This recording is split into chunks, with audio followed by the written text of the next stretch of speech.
Hey everybody, how's it going? Forrest here, again with another installment of my complete analysis of all of J.S. Bach's chorale harmonizations. Before we get started with today's analysis, I just want to give you all a heads up that I did go through my videos again today to check for titles and misnamed videos, disagreements between the actual chorales themselves, and errors that might have made it into the titles of my videos, and I did correct a couple, as well as adding movement numbers to chorales that belong to a work that have multiple movements that have that are all chorales. So hopefully that'll make indexing my videos or searching for particular chorales you might be learning or analyzing easier.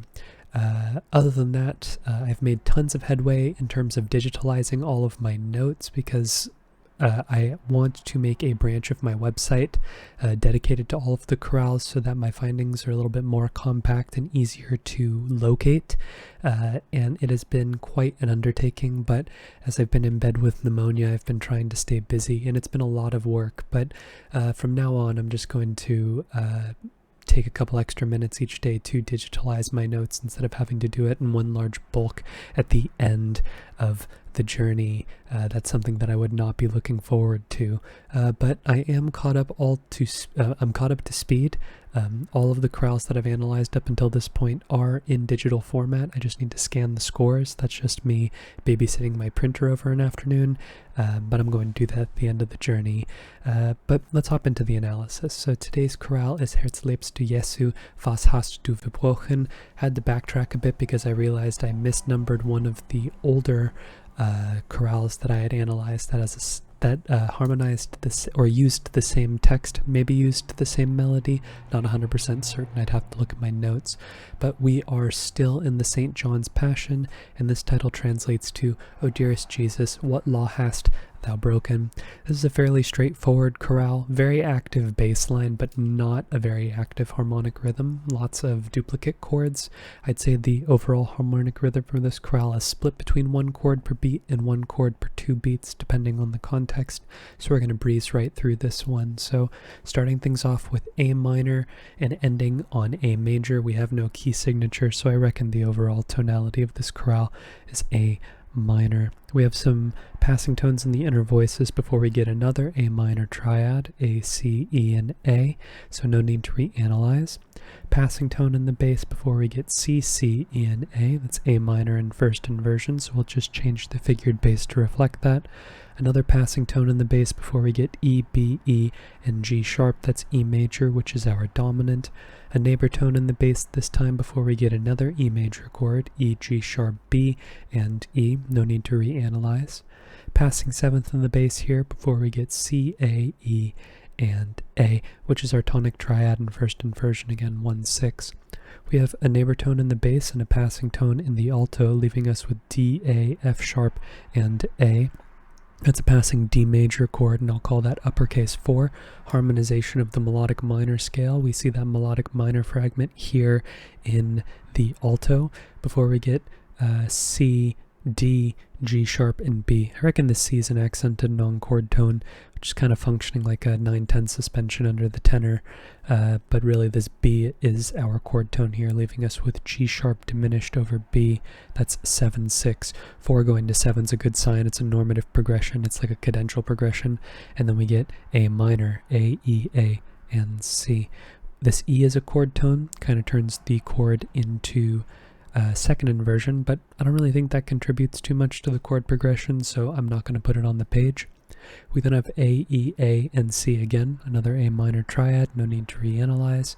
We have a passing seventh here in the bass before we get F, A, goodness, let's get that right, F, F, A, and D. That's D minor in first inversion, which is 4-6. We have a neighbor tone in the bass before we get F, A, and C. I think that ultimately, if we take a look at the grand context of the counterpoint that's going on here, we have D, F, A, and C going on. This B is really the outlier here, and this is just taking our 4-6 chord and turning it into either 4-6-5 or 4 in root position. I guess it has to be a 4-6-5 chord or a 4-7 chord. I'm going to change the figure bass to 7-6-5 but you could also change the figured bass just to 7 if you think that that's a more accurate way of defining it. That being said, I think that, both chords, obviously, they're functioning the same way. It's just semantics at this point, so however you choose to change the figured bass, that's entirely up to you. Ultimately, it's just semantics, but our half cadence does conclude with a 5 chord, of course, E, E, G sharp, and B. This half cadence, I feel like, is almost like a quasi-Phrygian half cadence because the trajectory of the bass is really F to E. I feel like this D is just functioning like an enclosure, but whether you view this as a Phrygian half cadence or just a half cadence where we have 4 going to 5, I think will depend on how you analyze this chord here. Okay, looking ahead, we have a phrase in the key of C major, ends in a perfect authentic cadence, and I think we modulate straight away. This A minor, or this E major chord we have here, E, E, G sharp, and B is redundant, so we don't need to reanalyze it, but this A minor chord, A, E, A, and C, is our tonic triad, so our 5 does resolve. Bach often resolves the 5, sometimes he doesn't, but it's going to turn into our 6 chord in the key of C. We have a passing 7th in the bass before we get F, D, G natural, and D, F, B, G natural, and D. This is you could go ahead and analyze this as a 5-4-2 chord. However, I feel like this F is an accented non-chord tone along with these notes in the bass. Though they're not accented non-chord tones, but they're non-chord tones nonetheless. I feel like this G right here is actually our chord tone because with 4-2 chords especially, Bach resolves the bass down by step because the 7th is in the bass, and typically the 7th of the chord will resolve down by step into the voice that carries the 7th. So because the 7th isn't really operating that way, I feel like it's functioning as an accented non-chord tone. It just so happens to be the 7th of the chord, leaving us room to interpret it in a different fashion. So I'm going to analyze it as 5, but like I said, in the case with this half cadence here, it's all semantics. It really just, what matters is that you know that there is like a dominant chord going on here. That's really all that matters. We then have C, C, G, and E. That's our tonic triad, C major, with a passing tone in the bass. And then we get E, A, F, and C. You could analyze this similarly in this fashion as a 4-4-2 chord, but I think this E is functioning like an accented non-chord tone, and this is actually just a 4 chord. This is me kind of doubling down on this figure here where Bach includes non-chord tones in the inner eighth notes. This is a pattern that we do see in Bach from time to time. It's stuck in my brain as a bit of a trigger, something that I'm not necessarily looking for, but something that I have seen in the past. Therefore, it's going to evoke a memory. Because I've seen it enough times. And if I've seen it enough times, it's probably significant, just because the sample size is growing larger and larger by the video. But yes, so we have a 5-1-4 progression rather than 5-4-2-1-4-4-2. And this has to do with the 7th resolving down by step. Now in this case, I'd make the argument that this, if either of these chords were a 4-2 chord, it probably would be this 4 chord, because we could look at this F as like an outer, not an enclosure, but like an exclosure, because this E could be, the trajectory of this E could be down towards D here, and this F could just be a detour. But it might be a bit of a stretch, I don't know. After our 4 chord, we get D, D, A, and F, which is D minor. That's our 2 chord. Thirds progressions, they're typically more common going down. 4 going to 2 is somewhat normative. We see thirds progressions go down actually with some frequency. We see 5 go to 3. Probably the most common one is 1 going to 6, as I'm thinking about it, 4 going to 2. But thirds progressions are, as far as progressions are concerned, probably the most uncommon. We see adjacent progressions and progressions that are a fourth apart much more commonly. But yes, after our 2 chord, we have a passing tone in the bass. Then we have F, D, A, and F, seeing a similar pattern that we started our chorale with here. This is taking our 2 chord and putting it in first inversion, so we'll just change the figured bass.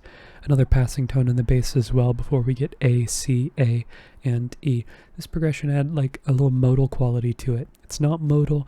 I think what made it modal was the fact that it was going against the cycle of falling fifths, and instead we have a transitive progression here. This A minor chord, A, C, A, and E, I forgot if I had spelled it, is a 6 chord, and typically 6 wants to go to 2. That's the flow towards the dominant, and consequently towards the tonic. But when we have 2 go to 6, it's 2 very stable chords, one after the other, which is, I don't know, evokes a sound that is proto-Bach. But we have a neighboring tone in the bass, a neighboring tone, I guess that's accurate, a neighbor tone in the bass, and a passing tone in the melody before we get A, C, E, and C. See what I mean here about the harmonic rhythm being 1 chord per 2 beats? It's been pretty common across the chorale so far to see that rhythm, or harmonic rhythm rather. Just the chord gets revoiced with some vocal swapping going on, or some voice swapping. But yeah, it's another 6 chord. We don't need to reanalyze it. We have a passing 7th in the bass and a passing tone in the melody before we get F, C, A, and D.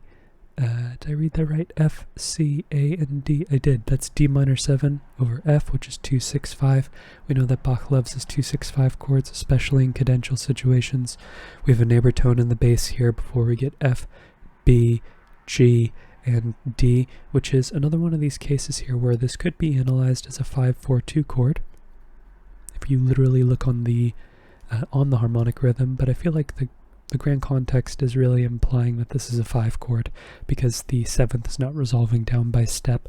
That's just my relationship with the harmony, though. If you feel like, nope, the 7th doesn't have to resolve down by step, it doesn't do it every time, therefore it's not a convention, therefore this is a 5-4-2 chord, it's totally fine. That's an accurate analysis. I'd say the 5 is the most important thing here rather than whether or not the 7th is present. There's no arguing the fact that the 7th is present or not. It's there in the texture. It's just what's really going on here, what's being implied in the grand scheme of things. I feel like this F is a little too fleeting to be the base of the chord over the G. But really it's just like 4-5-1 in the bass, right? Okay, looking ahead, we have an interesting modulation coming up. We actually go to the key of E minor, which is not the most likely destination from C. It's a logical destination and not one that would be beyond Bach, because Bach definitely modulates to more interesting places, but here we have Bach modulating to the key of the submediant, which is not something that we see with a lot of frequency. Sometimes, not often though. But we do cadence on our 5 chord, on our 1 chord, C major, C, E, G, and C, and then we go to A minor, A, E, A, and C, which is our 6th chord, and our gateway to the key of E minor. 6 is now our 4. We then have D sharp, F sharp, A, and B. This is B7 over D sharp, which is 5-6-5.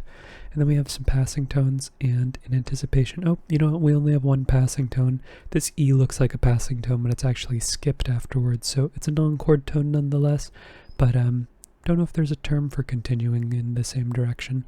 I'd have to look that one up, where we step and then skip or leap in the same direction. And we also have an anticipation here in the alto. This is a tonic triad when we take the aggregate of everything that's going on, E, E, G, and B. So we have a 1 chord happening. One of our first instances of subdivision here. We do have one earlier. But yeah, it would explain the 5 going to 1, because that's where 5 wants to go. And then we have F sharp, C, G, and A. I reckon that this F sharp is a chord tone, but this G is actually taking away from the aggregate. It's an accented non-chord tone, and what's actually happening here is this is a D sharp diminished chord, D sharp, C, F sharp, and A. D sharp fully diminished 7th in root position, because I'm looking at this D as the base of the chord. However, you could analyze this as 7-6-5 as well, but at this point it's just semantics, like we've been talking about at this point. When you have an accented non-chord tone that occurs on the beat, and then we get the resolution to what this G is actually preceding, the bass changes. I think this just is mostly intuitive, or how you choose to define it at this point. What matters is that there is a 7 chord going on here. Okay, then we have E, B, E, and G, our tonic triad, E minor. Passing tones in the outer voices before we get G, B, E, and E. Again, with this idea of taking the tonic triad and reorienting it over the course, or just taking a chord in general and reorienting it over the course of 2 beats, slowing the harmonic rhythm down effectively. But then we have passing tones in the outer voices again, setting us up for E minor a 3rd time. And then we get a really interesting modulation. This is like the master's mark of the entire chorale. We get a very uncharacteristic modulation from E minor to D minor, and D minor is going to be our gateway back to the key of A minor, rather than just going from E minor to A minor, which is unusual because the modulation hits us very abruptly when we juxtapose the F sharps that we had in the previous measure with the F naturals that immediately happen here. So I think a common chord is being used here. I think this E minor chord is now our 2 chord. And this F natural paired with this D natural, we are left with G, B, D, and F. This is an actual 4-4-2 chord where the 7th resolves down by step. It's uppercase because G7, sorry, I wrote E again. My apologies for confusing that. We are now in the key of D minor, so we have 2 going to 4. We've seen 4 go to 2. We've even seen 4-4-2, if you want to look at it that way, go to 2. Here we're seeing 2 go to 4-2, and there's really no arguing that that's actually happening here because that's those are the chords that we have here in the texture, and those are literal readings of the notes that are happening on their respective beats. So after our 4-4-2 chord, and the reason why I think this 4-4-2 chord is significant in bridging the gap, because we would have a 2 to 7 progression if we were neglecting to acknowledge this G7 chord here. We then have E, B flat, C sharp, and G, which is our 7 fully diminished chord in first inversion, which would be 7-6-5. And then we have D as a passing tone here, D as a passing tone here, which is kind of like a 4-6-4 chord here.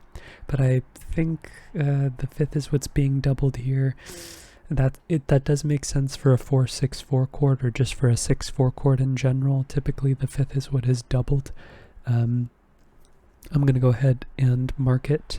We're just going to get a pretty extreme case of subdivision here.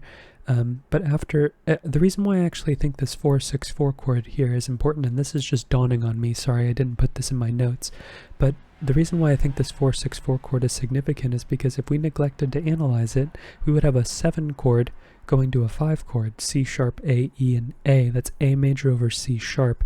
And 4 going to 5 is a much more normative progression, just like how 4 going to 7 is a normative progression, as opposed to 2 going to 7. So these 4 chords are bridging the gaps to make these dominant chords feel preceded by a predominant chord. And that's a pretty cool thing that Bach is doing. This A introduces the root back into the bass as well, but I'm not going to mark it with any changed figured bass because we get rid of the 3rd, and that removes the intact quality from the chord. Afterwards we have B, A, E, and G. I think this B is an accented non-chord tone before we get C sharp in the bass, C sharp, A, E, and G, which is just taking this chord and putting it in, or adding a 7th, so it's still in first inversion. So I'll just change the figured bass to reflect that there is a 7 in the chord now. And then we have D, A, E, and F. Really interesting chord here where we have this kind of switch up suspension figure that Bach does. We know that a tonic triad is being implied here, but by the time we get the resolution on the next beat, the chord turns into a first inversion triad, which doesn't change the function of the chord. It just, it's a little contrapuntal trick that Bach does, actually with some frequency, so it's not something that's foreign to us at this point.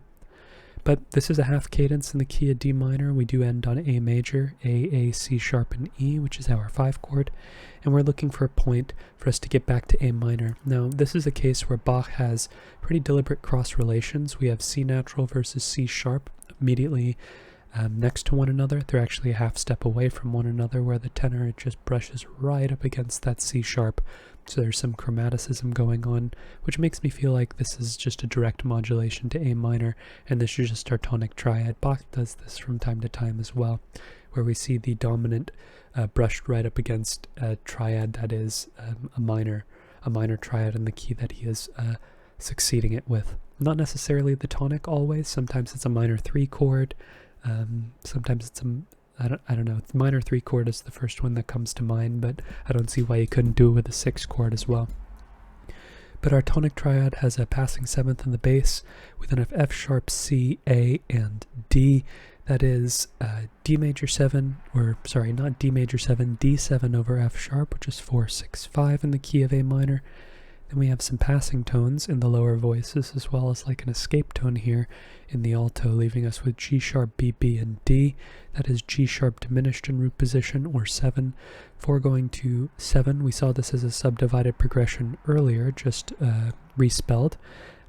So one of them, probably the most common subdivided progression in all of the chorales. Bach takes a 4 chord, especially 4 chords that are in first inversion. Bach will bridge the gap between the 6th and the tonic of the scale with that 7th. That's always the case when we have this ascending 4, 6 to 1 progression. That leading tone will always be there, but sometimes he fully fleshes out the chord and turns it into a 7 chord or a 5 chord, some type of dominant chord. Sometimes we get the part of it, sometimes we just get the leading tone, sometimes we get the full context like we do in this case. But we expect a tonic triad on the other side. We get A, C, E, and C, which is our tonic triad, A minor. This F is a non-chord tone, this D is a non-chord tone, this B is an anticipation, also a non-chord tone. But I feel like really what's happening here is all of these tones are anticipatory because they're foreshadowing what the next chord is going to be.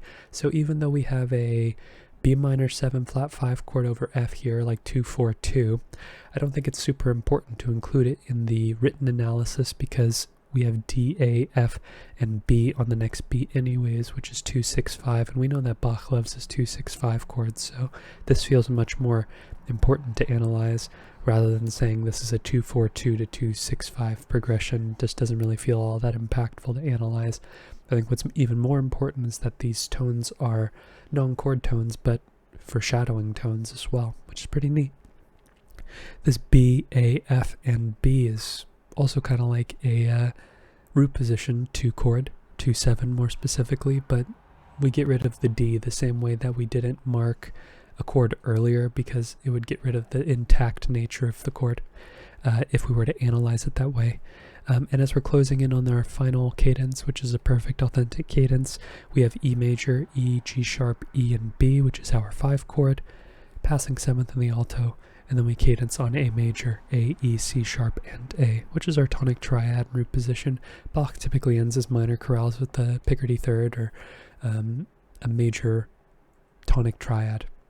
I used to think that in many cases he wants to end on a more uplifting note, but the more that and I've said that probably more than 100 times now, but I'm starting to think that the reason has to do more with Bach's relationship with minor. It has probably a more final sound, and I think that that's what it has more to do with than anything else, so concluding that way is more of a convention due to the relationship that Bach had with major as an overall sound and its quality, the ratios of the intervals in the chord, which technically should be the same as a minor chord, but I guess that lower major third just has a sturdiness to it that feels more resolute to end the chorale on.